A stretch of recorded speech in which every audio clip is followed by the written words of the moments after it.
This is our January program meeting for Lane County Audubon Society. My name's Mava, and I'm the president. And this is Dennis. He's our program chair, and he's going to introduce our speaker, John Sullivan. So we're all happy to be in this together tonight. So I'm looking forward to a trip to Brazil, which is, I'm very excited about this.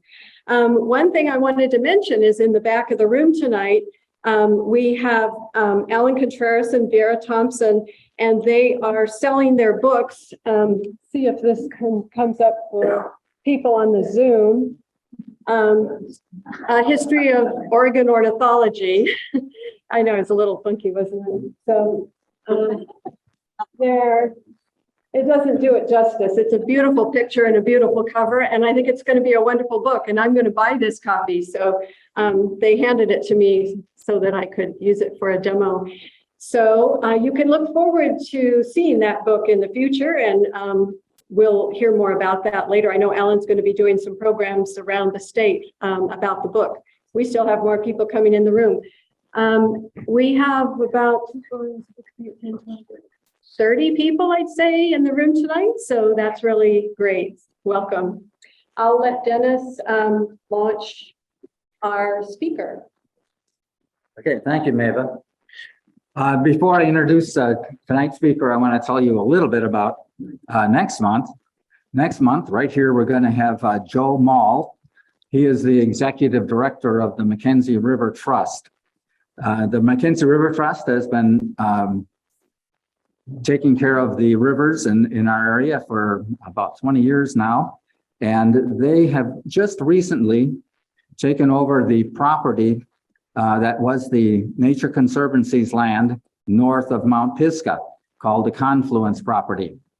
That property, as a matter of fact, I think it was last Thursday, Jim Regali, who is here, signed the papers, making it officially Mackenzie River Trust property. There still are some restrictions on that property, and Joe is going to come and talk to us about that property and what's going to happen to it and what the plans are for it and how we might be able to access it in some way. So it should be a really good meeting. He's an amazing speaker, knows all about how rivers work and what makes them work better and gives us good, clean water and all that sort of thing. So that's next month, right here on the 4th Tuesday. I think that's the 28th of February. So tonight, you already know we have John Sullivan here, and you already know it's about Brazil, so that's good. It's not all about Brazil, because he does travel a little south to a magnificent waterfall. How many of you have ever been to Iguazu Falls? Raise your hands. All right, few people. It is an incredible waterfall. I managed to spend some time there myself. And he's going to spend the first part of it talking about the large state kind of in the central east-west section of Brazil, Mato Grosso. And in this state is one of the world's largest and wonderful wetlands, the Pantanal. So I'm going to let, you all know John. John's done programs here before. He took us to Africa, I think, last time. Can't remember what it was before that, but we're always happy to have him here. So let's give John a nice warm welcome.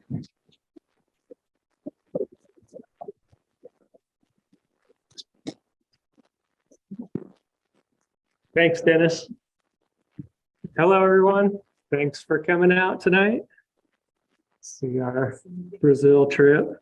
Is your mic on? It is. Can you hear? Am I coming through on the speaker? I don't have any control with the volume. I'll just speak louder, I guess. So, all right.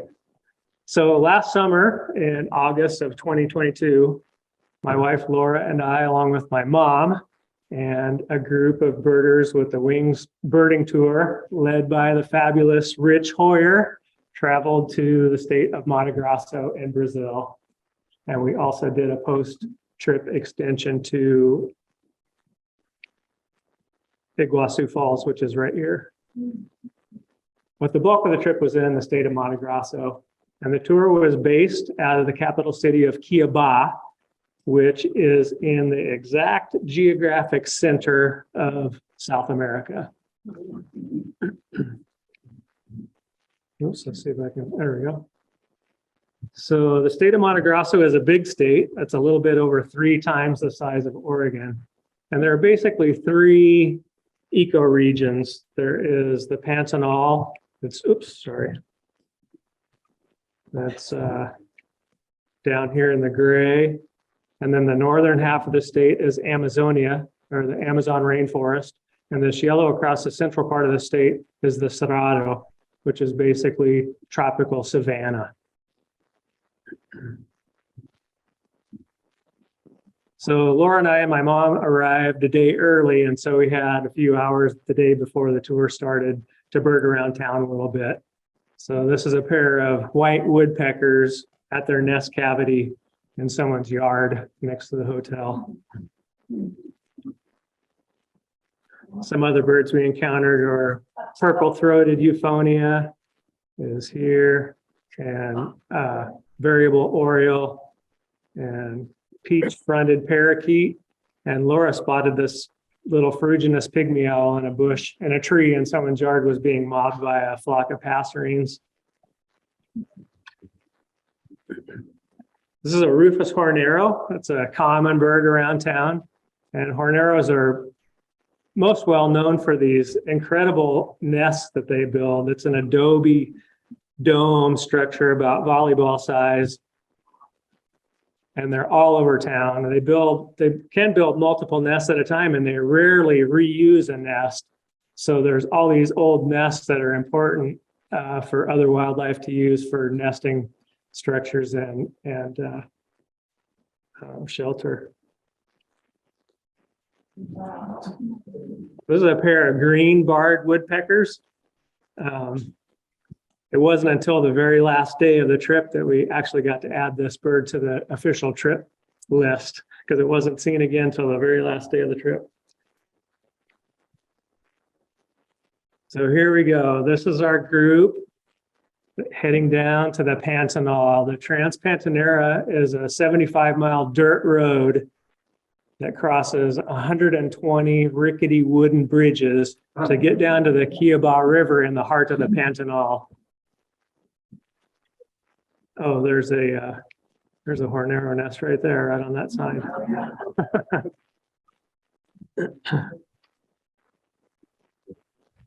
Jabiru is one of the iconic birds of the Pantanal. It's the tallest flighted bird in South America. It stands about 5 feet tall. And they have about an 8-foot wingspan. Pretty incredible birds, like a B-42 bomber coming in. It's estimated there are about 10 million caiman in the Pantanal. We saw several million. There were caiman in every drop of water. It's a dry season, so there are just puddles of water. And wherever there was water, there was caiman. And the species is Yacari caiman, was the only species of caiman that we saw. I think there's 6 or 8 species of caiman, but we only saw 1 in the Pantanal. I think 2 occur in the Pantanal, the others in other parts of the country. This is a large-billed tern. It's a strikingly plumaged Caspian tern-sized tern. And a white-headed marsh tyrant is a easily recognized flycatcher of the marsh.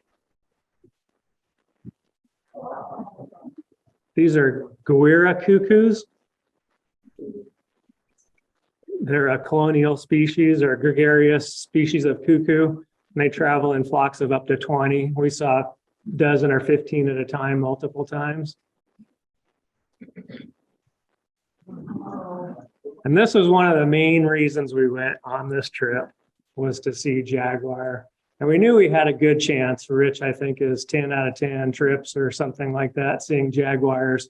But we weren't expecting to see one this early in the trip. We were less than 5 hours into the trip, and Rich spotted this cat alongside the road as we turned into our first lodge along the lane going into Ayamara Lodge.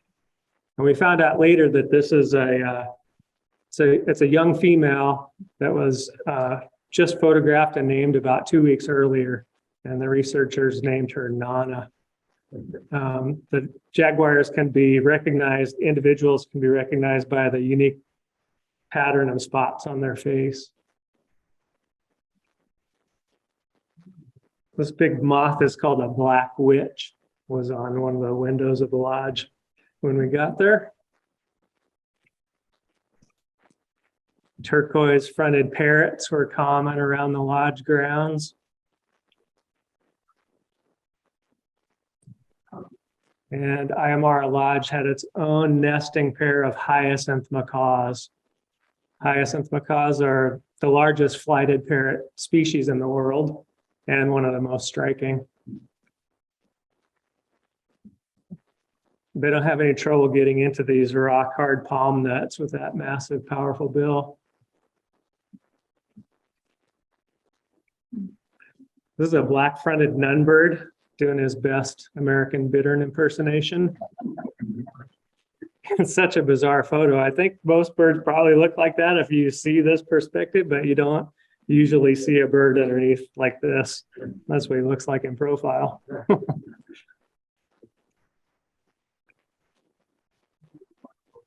This is a blue and yellow macaw. This particular bird was a rehab bird. It's free flighted, but he was acclimated to people, and it was nice because you could get fairly close to him and check out his beautiful plumage.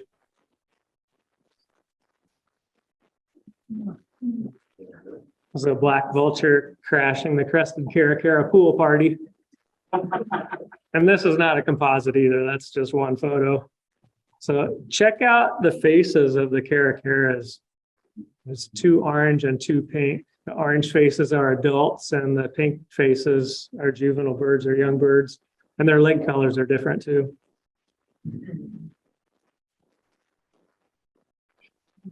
Some other birds around the lodge grounds were dull-capped attila and lesser kiskadee. And on the bottom here are a pair of band-tailed antbirds, male and a female. And in the middle is a black-backed water tyrant with nesting material. Up close to a Yakari caiman by the pool at Ayamara Lodge. There was a stream running behind the lodge that had some caiman in it, and this one let me get right up close to him. They're usually shy. They usually just fly into the water when you get too close. These are bare-faced curassow. The female is the striped bird and the male is black. And there was a pair in the lower in the middle of the screen. On the bottom is a pair that had 2 chicks, 2 hatchlings that were around the lodge most on the 2 days we were there. And at one point, one of the 2 chicks got accidentally locked inside a building. Somebody left the screen door open and the chick got in and the door got closed and it caused a whole bunch of excitement. So here's the happy reunion right here with both chicks. We were lucky to have this collared forest falcon fly through the camp and make a lot of racket. He was calling, and Rich tracked it down. This normally secretive forest species sits underneath the canopy and doesn't make any sound, so they're really hard to see. So we were lucky to see this bird. This is a great rufous wood creeper. It's one of the largest wood creepers in the world. It's a big, hefty wood creeper, giant bill and gorgeous bird. Some of the other wood creepers we saw around Ayamara was straight-billed wood creeper and narrow-billed wood creeper. And this is a buff-throated wood creeper.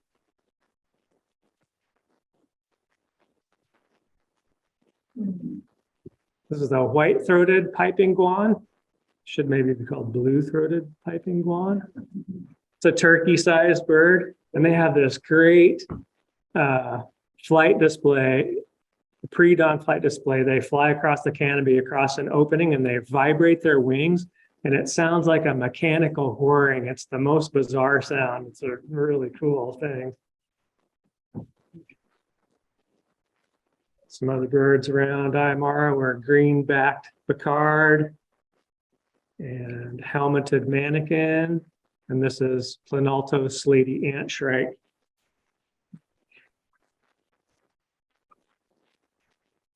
Purplish jays were common around the feeding station at Arimara. Mostly they look brown, but this bird happened to get just in the right light, so it's showing off as violet colors.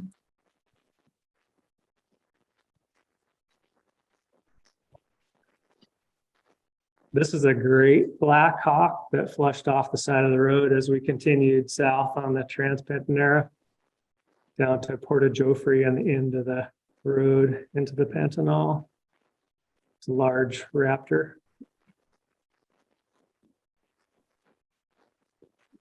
This is a snail kite with prey. Snail kites eat almost exclusively snails, but I cannot tell what that thing is. I looked and looked and tried to figure out what that is. It sure doesn't look like a snail. I suppose maybe it's broken and it's a snail, but I can't tell what it is. Anyway, they use that long curved bill to pull the meat of the snail out through the opening of the snail shell. And then they often use the same perch to feed, and they drop the empty snail shell in a pile below the perch.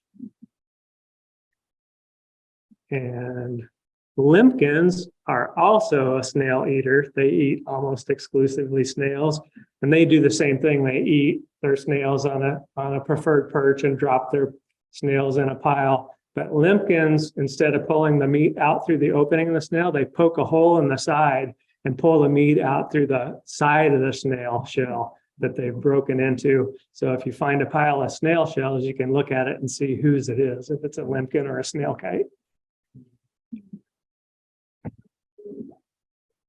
This is a southern screamer with hatchlings, teaching him how to be a proper screamer.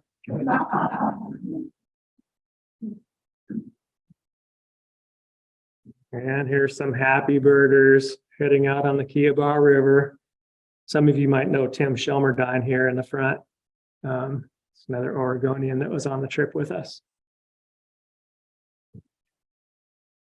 This is a family of hyacinth macaws that we motored underneath on the river. It's 2 adults and last year's offspring.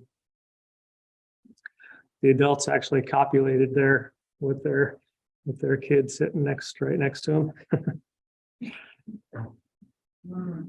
Capybara is the largest rodent in the world, and they're abundant in the Pantanal.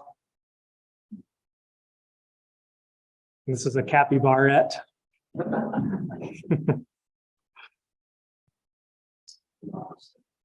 And the next jaguar. This is Patricia. She's an adult female. And this was a 3-fur sighting. She was with her 2 subadult cubs. That they're there. All 3 of them are here. You can see there's another cat back here in the back. You can see some spots through the foliage. It was just incredible to see these animals up close like this. And we were in the boat, so and they don't pay any attention to the boat at all. You could just drift right past them, and they don't seem to even acknowledge. They don't even acknowledge you're there. I know they know we're there, but they don't acknowledge it. Having a little family feud. This is a black-collared hawk. It's a fish-eating raptor like an osprey, and they have specially adapted feet and toes for catching and hanging on to slippery fish. This is a yellow-chinned spinetail with nesting material. And rufescent tiger heron is a common wader in the Pantanal, or just thousands and thousands of herons and egrets all over the Pantanal. And this is an adult rufescent tiger heron, and this is a juvenile. We mostly saw juveniles, saw a lot more juveniles than adults. And they're really striking. That's where they get their name, tiger heron, I suppose. Another jaguar. This is Rio. This is an adult male. And he was on this tree. This down tree had fallen down and was out over the river. So we were able to just motor up, this close to him, and he just didn't pay any attention to us at all.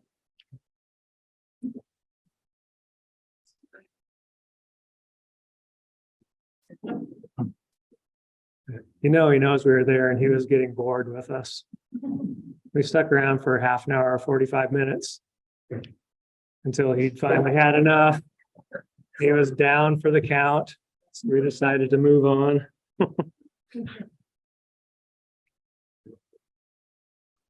This is a Kokoi heron. That's a great blue heron sized heron. They're a common bird in the Pantanal. And giant otters.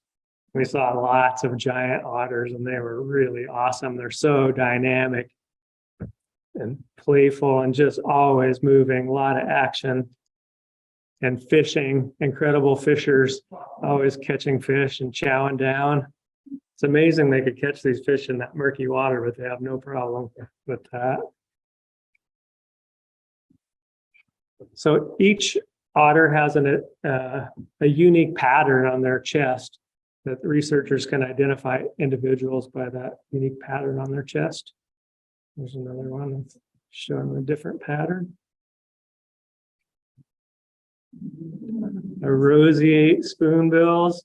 One morning we walked out of our lodge and the sunrise was just pink. And there was a flock of roseate spoonbills flying through the pink sky. And that memory is etched in my mind since then. It's too dark for a photo, so you'll just have to imagine it like I do. Barefaced ibis from the boat.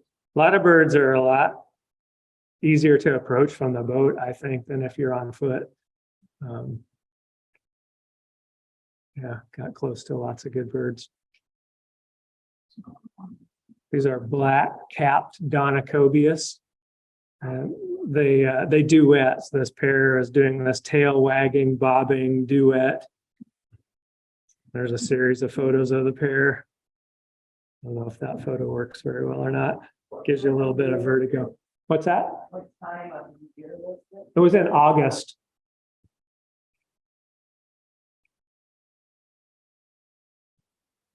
And this is Bianca, another adult female. And she put on a good show. She walked along the riverbank for a quarter mile, long ways. We were with her for 15 minutes or so. It was really good. Just gorgeous cats, so spectacular. Their main prey is caiman. They eat a lot of fish too, and maybe some capybara, but their main prey is caiman. What is the relative size between a caiman? Caiman get up to about 9 feet. Most of them aren't that big, probably between 6 and 8 feet. She probably outweighs a big caiman, maybe pretty comparable in weight. It's an amazingly big prey for a cat that size. They're experts at surprise attack. They pounce and they crush their skulls. They have some of the strongest jaws in the animal world, and they crush their skull is how they subdue their prey. These are black and gold howler monkeys. It's a male and a female. The male is black and the female is gold. There's a lot of animals that have sexual dimorphism, but not many are named by the two color morphs of the sexes. The boat-billed heron is an obvious nocturnal species. Look at the size of that eye.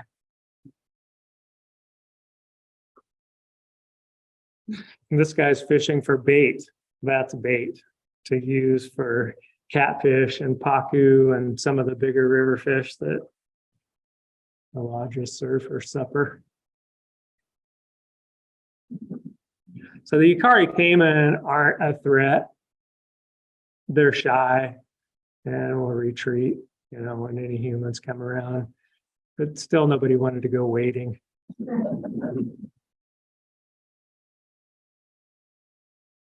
This is an Amazon kingfisher.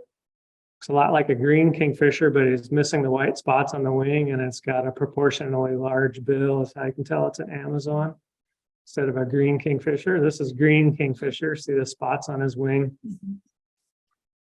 And this is a male with a rufous breast. Our belted kingfisher is the female that has the rufous across the breast. So both green and Amazon kingfisher are opposite of our belted kingfisher in their color patterns on their chest. This is a ringed kingfisher. It's the largest and maybe the most common kingfisher. I think we saw that the most. It's a very large kingfisher. This is a female. The male has a completely rufous breast. It's rufous all the way up to his throat. And then the smallest kingfisher is the American pygmy kingfisher, smallest kingfisher in the Americas, I should say. The sparrow-sized kingfisher. The Yacari caiman with a Julia heliconia getting some nutrients. See those black spots on the roof of the caiman's mouth? Those are leeches. I think every caiman that we saw could see inside its mouth had leeches. So maybe another reason you don't want to go wading in the Kiowa River.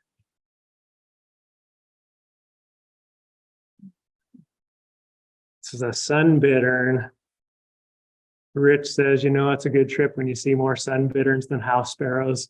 And that was true through the first 15 days of the trip before we ran into a flock of house sparrows in Kiowa and they ruined it. But when you see a sun bittern, what you really want to see is you want to see one fly. Really spectacular. They have this just amazing pattern in their wings. Looks like big eye spots. So we saw this sun bittern catch this little catfish. He caught this little catfish and took off down the riverbank with this gray-cowled wood rail on his heels. This wood rail looked like he was trying to get the catfish from the sun bittern. I was like, what in the world is he doing? It went on for a minute or so until finally the sun bittern flashed his wings, just opened his wings like this. This isn't that actually happening now, but the sun bittern opened his wings and the wood rail said, got the message. He turned around and that was the end of that. He didn't follow him anymore.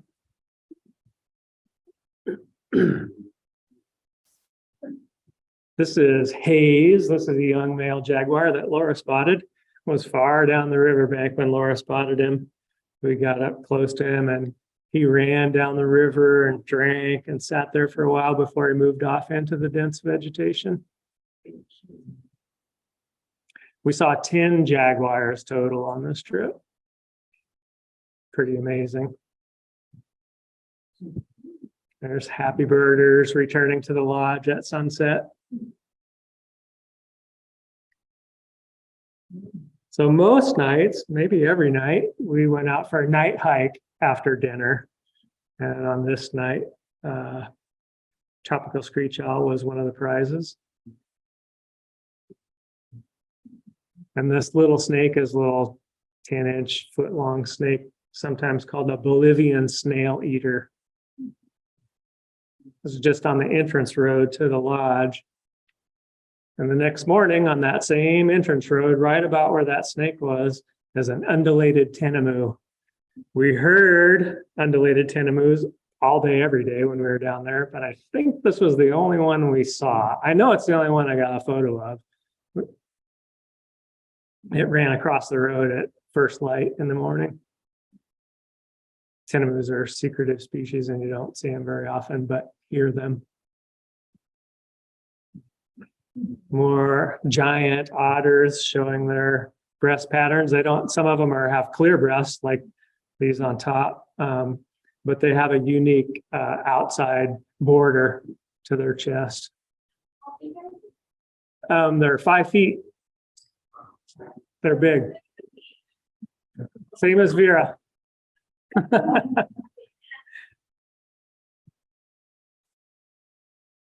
There's more chest patterns. They were great. The giant otters were just fantastic. So fun to watch. Did they come out to your boat ever and check you out? They didn't seem like they were too curious about the boat, but they were fairly easily approached, and we'd just drift by while they fished and rolled on the bank, and kind of like the jaguars, they didn't seem to pay much attention or any attention to the boat. There's a neotropic cormorant with a plecostomus. I used to have a plecostomus about just like that when I was in high school in an aquarium. I don't know how it ever swallowed that fish, or if it did, it drifted around the corner out of sight before it swallowed it. But they're hard, spiky, armored fish. It would have been rough going down. Much protection does this area have? That's a good question. I know it is protected. How much? I'm not sure. I think the protection maybe has gotten better. I know like the caiman numbers were reduced back in the 60s and 70s down to just a few million. And they've come back since they've made laws against hunting for skins. They're still poached a little bit, but their numbers are coming way back. I don't really know how protected it is. The areas we visited were nice and pristine, but I'm sure that's not the case, all over. Is the area a national park or regional? I think it is a national park. I'm not sure how extensive it is, but that sign that our group was under that said Pantanal is a national park sign. So, yeah. It's a big mosaic of private ranches and national parks, state parks, protected areas. A lot of private ranches right here too. Yeah. Did you hear that? Rich said there's private ranches mixed in with the national parks. So yeah, I guess they do what they can to protect what they can. This is a yellow-headed caracara, much less common than the crested caracara. We only saw a few yellow-headed caracara.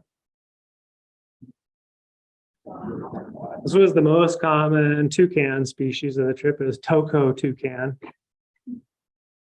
The lower one's getting some fruit out of that tree, and the sun shining right through his bill.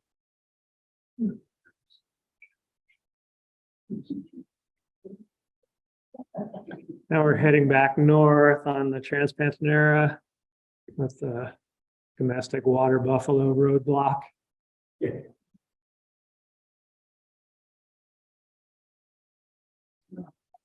So we stopped on a lot of the bridges. Most of the bridges that had water underneath, we'd stop and bird. This is a striated heron that was just below the bridge. And there was also this huge pair, or not a pair, it's two male Yacari caiman. And I wish I'd have videoed this because I suspected what was going to happen. And it did happen. They're having a territorial dispute. And I got one shot. I got that one shot. And it was a violent thrashing that lasted just a second, and then both animals were gone. But it looks like that lower one got the short end of the stick on that deal.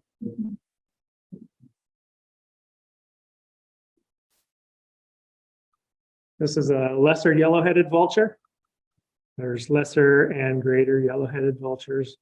They kind of occupy different habitats, but otherwise they look very similar. This little pond had probably 100 caiman around it, maybe more. And they were just everywhere. Yeah, I'm laughing because the photographer kept saying, back up, I can't get in. You can't tell. If I'd have laid down, my head probably would have touched that grass right there. And there are a whole bunch of caiman right behind it. So that was as far as I wanted to back up. It's a scarlet-headed blackbird. And our one and only anaconda of the trip. This is a yellow anaconda. And it was a big snake. The yellow anacondas only get about 10 feet. I think he was every bit of 10 feet. It was the biggest snake I've ever seen, but it's the green anaconda that's the monster. Gets up to 30 feet. I don't know if there's any 30-footers left, but anyway, it was a big snake and it was just crawling through the vegetation on the side of the road. You couldn't ever see the whole snake at once, just little bits and pieces of it as it moved through the vegetation. These are cattle tyrants hitching a ride on the back of a marsh deer. And Chotoi spinetail. We worked hard for Chotoi spinetail earlier in the trip, and then we got this freebie here. Some Maguari stork is another big stork, not quite as big as Jabiru, but a big stork species. Lots of raptors in the Pantanal and along the Trans-Pantanera. The roadside's just lined with raptors. This is a savanna hawk. It's a chalk-browed mockingbird. And red-legged Sarima. Reminds me of an African secretary bird.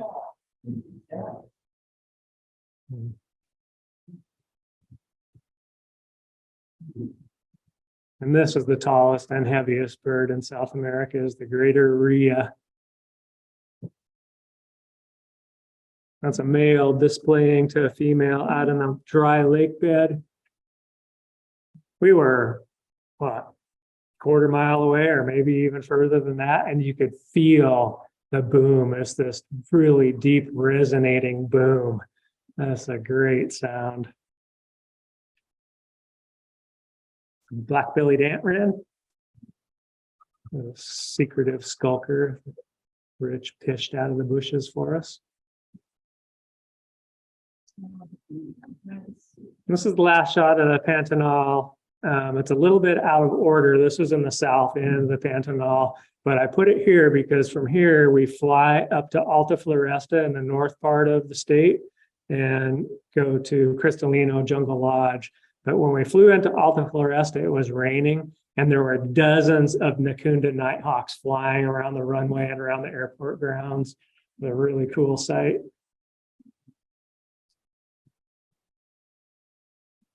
So from Alta Floresta, we drove an hour drive to a boat ramp, birding along the way. This is a short-tailed pygmy tyrant. It's the smallest passerine in the world.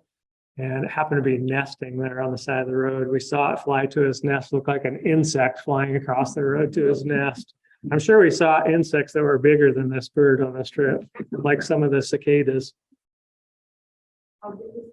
Like this. Oh, there it is.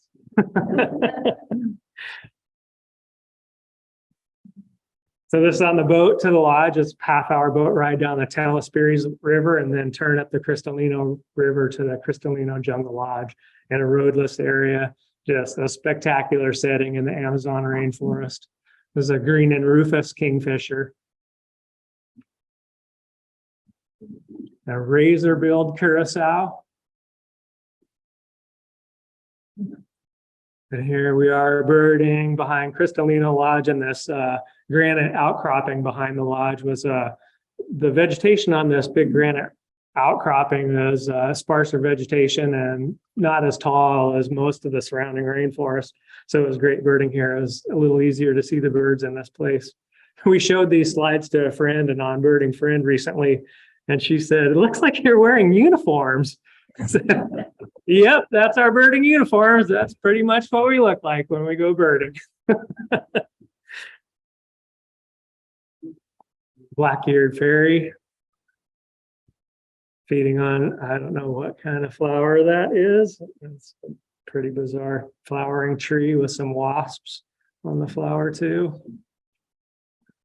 This is an eastern striolated puffbird.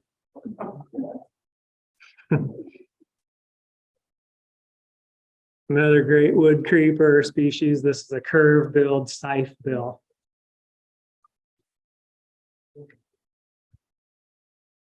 This is a Julia heliconia crashing the sulfur puddle party. the docks at Christalino Lodge, and this is the butterfly rocks over here. Every chance I got after lunch before we go out in the afternoon, I'd go up back there and see what butterflies I could find in the 100-degree noon heat. There's a green ibis, green all over, green beak, green feathers, green legs, probably green on the inside too. More green. This is one of my most wanted butterflies. This is a Caria mantilla. Doesn't have a common name, but it landed on the shirt sleeve of Tim Shelmerdine, was in the very front of the boat. I was in the back of the boat. He hollered out that he had this butterfly, and I took this one shot and it flew, and that's the last time we saw it. These are proboscis bats. You can see how they got their name from the profile.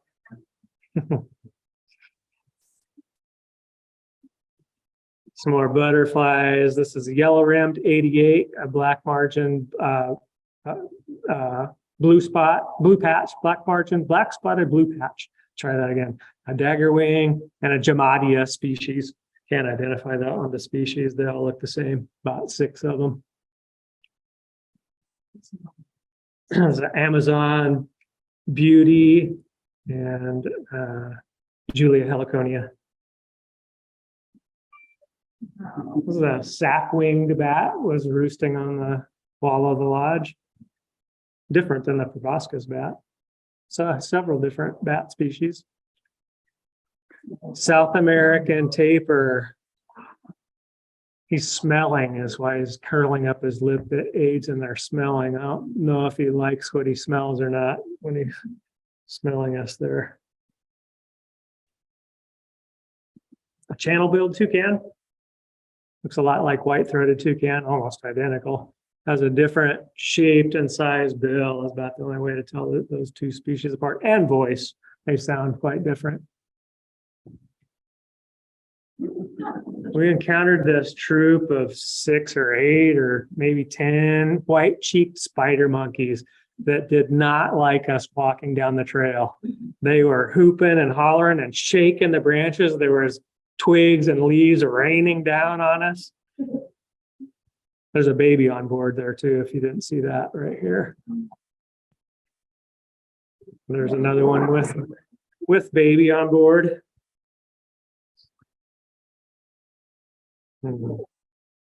Pretty fun. So we were on our way to the tower. Christalino Lodge has 2 observation towers. They're 50 meters tall, 165 feet. They are way up there. It's a haul. It's a rigorous climb to get to the top. So that's Laura and my mom happy to have made it to the top of the tower. We were in Tower 2, and this is Tower 1, looking at Tower 1 from Tower 2, so you can see how tall that tower is. And the lush rainforest surroundings. It was great birding up there. These are scarlet macaws. And chestnut-fronted macaws. These are blue-winged macaws. This is a red-necked arsari from the tower. And a black-bellied cuckoo. Back down on the forest floor, we encountered a large herd of white-lipped peccaries a couple of times. There were 30 or 40 or maybe 50 animals in this herd. They were shy. They ran when we approached, and you could smell them before we could see them. They're very smelly critters. A little bit intimidating, quite intimidating, actually. You have to smell the orchids after encountering the peccaries.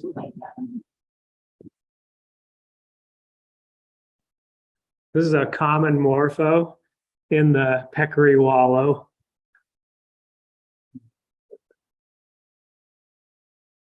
It's my mom and Laura getting their private repositioning cruise.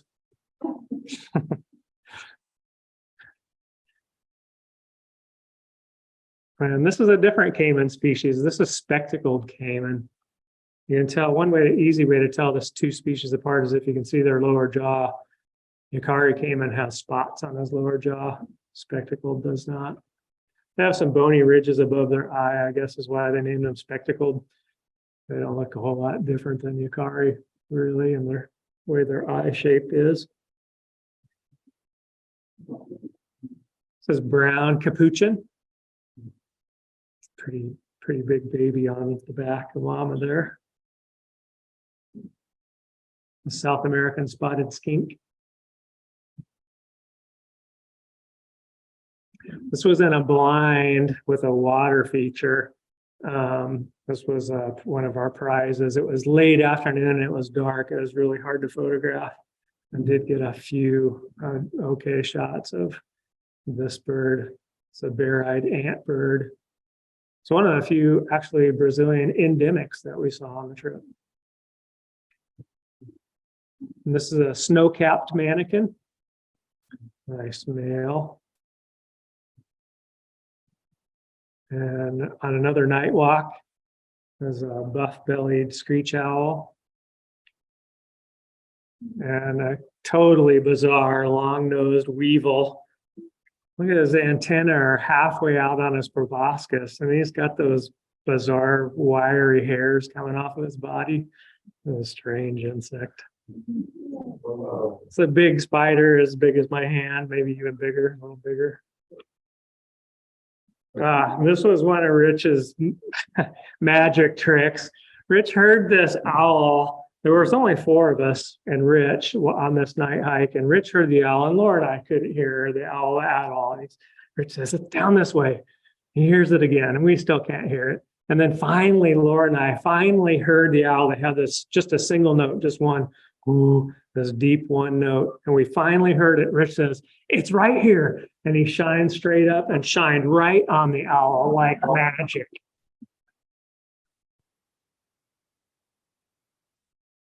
We were all happy to find this Chodes false coral snake near our cabin. Some more butterflies of the rainforest. A couple of longwings on top, and a metal mark, and a amaranthus on the bottom. This was one of my favorite butterflies. It doesn't have a common name. It's Theseus salina is the Latin name. I like to call it the turquoise dragon, turquoise tiger. Might say turquoise-tailed tiger. This is a tropical river otter. It's a lot different than the giant otter species, shy and solitary. So we saw this animal several times, but that's the only kind of look we got, just his head poking out of the surface of the water. This is a red-throated piping guan, a different species than the white-throated piping guan.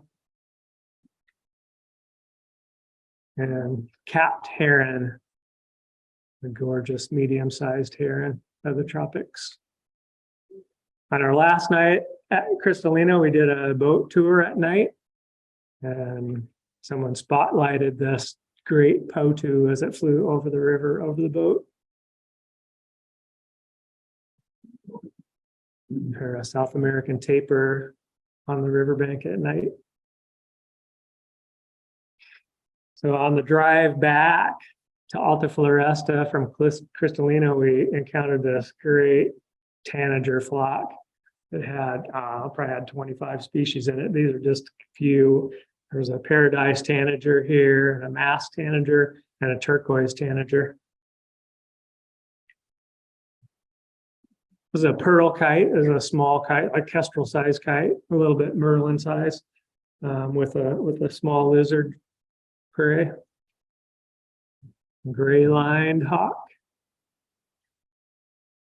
Here we are on the Cerrado. We've arrived on the Cerrado. This is stark contrast to tropical rainforest. Completely different ecosystem, different birds. This is a white-rumped tanager. They duet like the Donacobius. I like to call them the Donacobius of the Cerrado. This is a sepia cap flycatcher, kind of nondescript flycatcher, but they do this really unique thing where they slowly lift one wing at a time.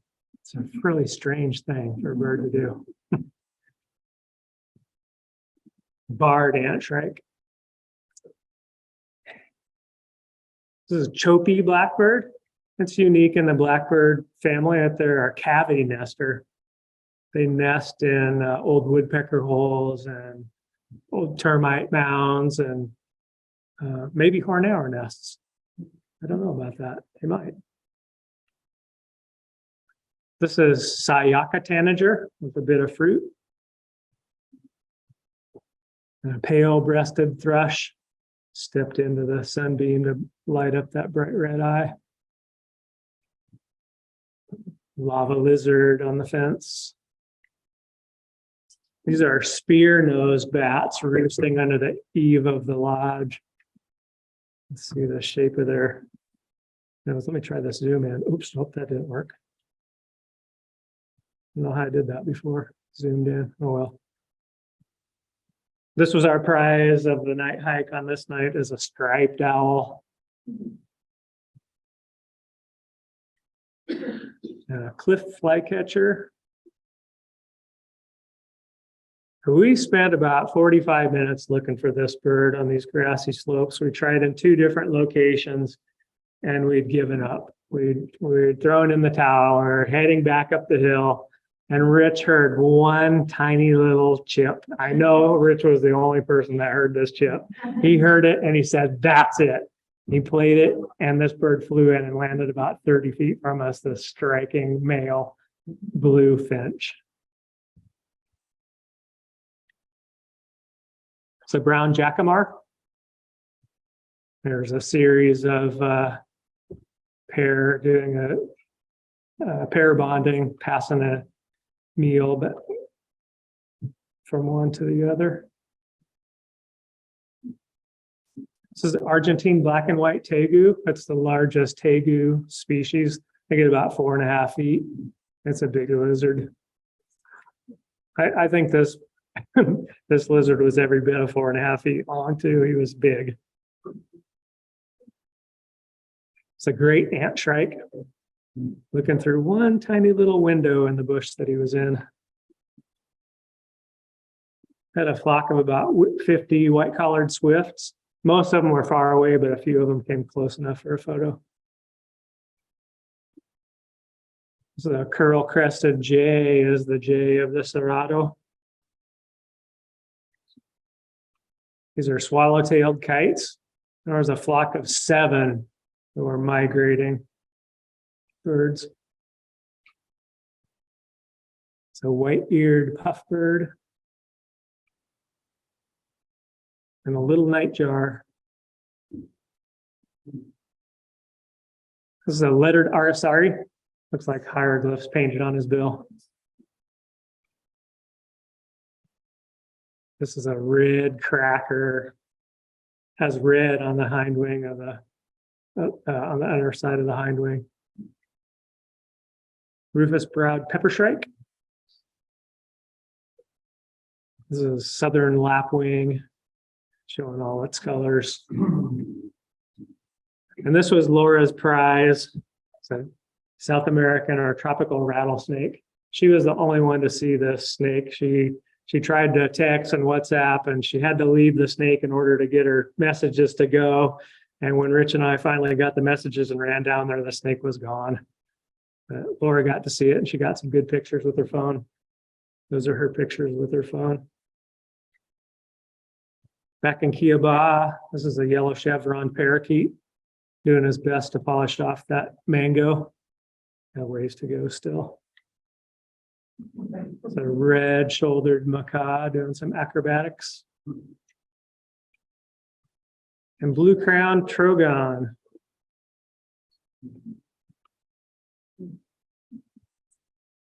This is black-tailed marmoset, a troop of 4 or 5 animals.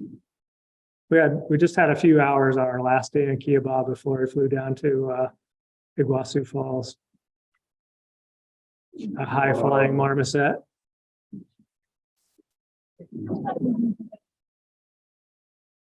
the yellow-billed cardinal, an Amazonian motmot. Finally got to take it off the herd-only list. And our last bird was striped cuckoo. And what do you think, Dennis? It's I got 3 minutes left. Should I keep going? I can do the rest in about 10 minutes. Everybody okay with that? All right.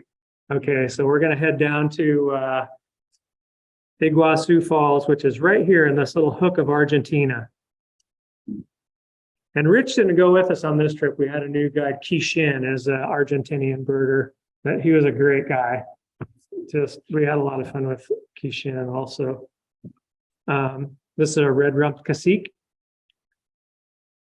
They build a nest like an oriole. They build a big pendulous nest.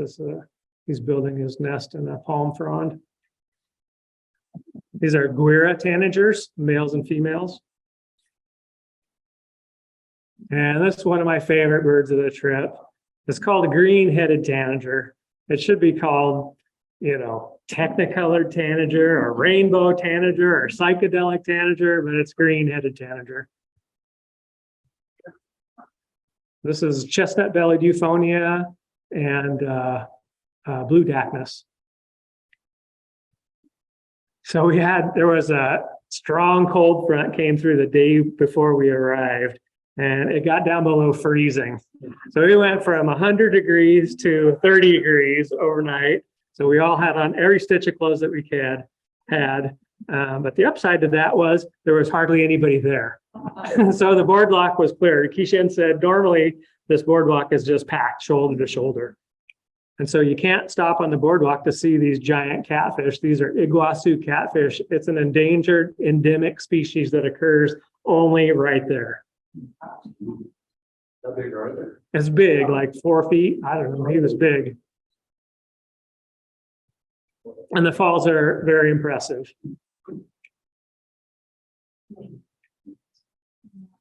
Now, is this a dry season or middle or high season water? Well, I know after we were here, it flooded. They had some of the highest water levels they've ever recorded. Was a couple months after we were there, maybe a month after we were there. They had severe flooding. So they have a wet and dry season, and it was dry season up north. I'm not sure if it's wet or dry here. It's dry season here too. Yeah. There's our group, Kishin on the left. Missing Tim Shelmerdine, he was there, but he wasn't there for the photo. These are plush-crested jays. They're popular with the non-birding tourists too. This is a Campo flicker. And a Zera's agouti is a rabbit size, maybe big, a little bit bigger than a rabbit size rodent. A couple of mannequins. On top is a swallow-tailed mannequin, and below is a fiery capped mannequin. Oh, this was a great find by Kishin as an ornate hawk eagle that was calling, and he tracked it down and found this one little opening through the canopy where he could see the bird. It's called a sibilant Cerestes.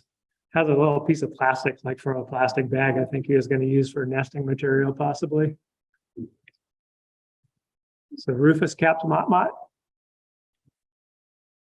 And our last stop as a group was in the hummingbird gardens in Iguazu City. It was a great hummingbird garden. This is a white-throated hummingbird and a violet-capped wood nymph. This is a black-throated mango. Look at this. Very next picture is the same bird, just a 1/10 of a second later. He turned just slightly, and watch what his colors do.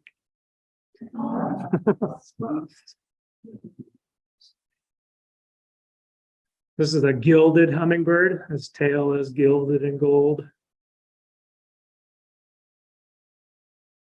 Black Jacobin. This is Planalto hermit. And swallow-tailed hummingbird was one of the stars of the show. They were all awesome hummingbirds. This is a violaceous euphonia. And that was the last of the group tour. Laura and I had one more day by ourselves. So these next pictures was just Laura and I. We went back to Iguazu National Park and birded for one day there.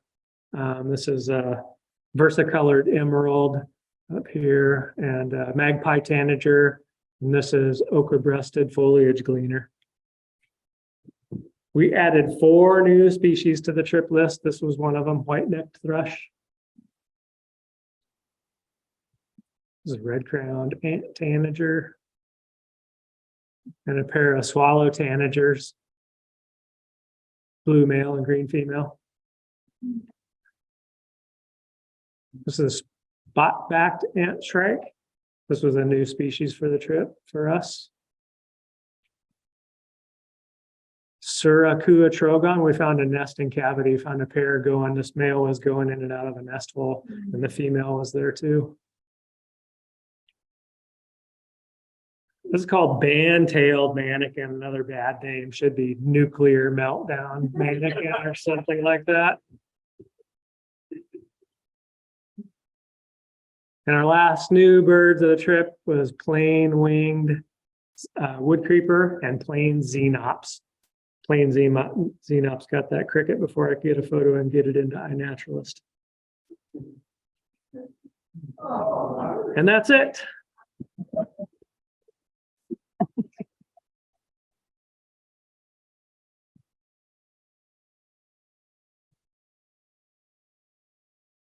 Thank you. You have some time for some questions if you want.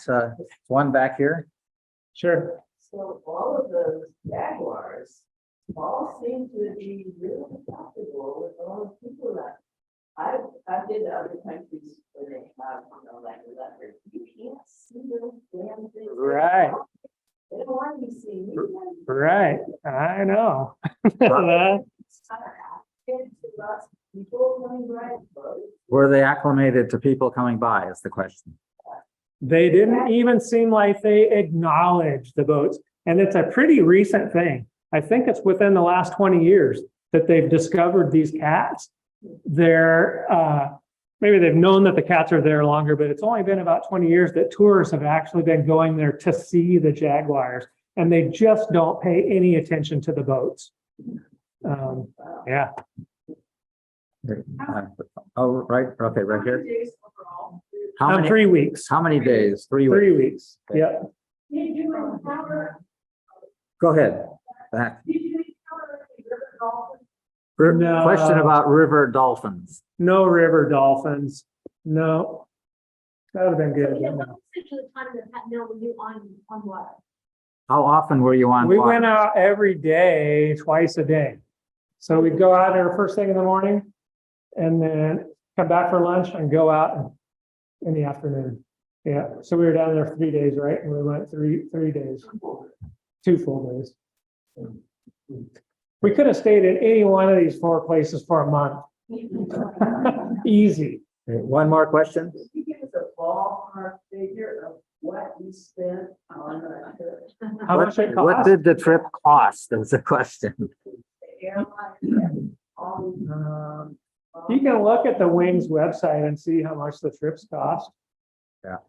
I tell you, I went there in 2004, quite a while ago, when prices were a lot less. And I was there 22 days and it cost me a little over $1,000. What? Yeah. 1,000? Little over 1,000. Yeah. So that's about 20 times. We paid about $35 a night at the lodges for a room and board and guide services there. And now that same cost is about $200 a night, maybe a little more. Probably more. Yeah. Yeah. The bridges also, when we crossed those 120 bridges, we had to stop at each one and set the boards correct so we could drive over them. So they've improved things a little. And they continue to improve them, but they're starting in the north. So the bridges in the north part of the Trans-Pantanal are in pretty good shape, and the further south they get, the ricketier they get. Well, I think we'll probably call it a close here, but thank you very much, John. This is great. Thank you. Before you leave, if you could help put the chairs away. Yeah. And don't forget to look at the books in the back. Viera and Ellen are back there. They'll sign books for you. And next month, it's the 28th of February, Joe Mall and the Mackenzie River Trust. Okay. Perfect.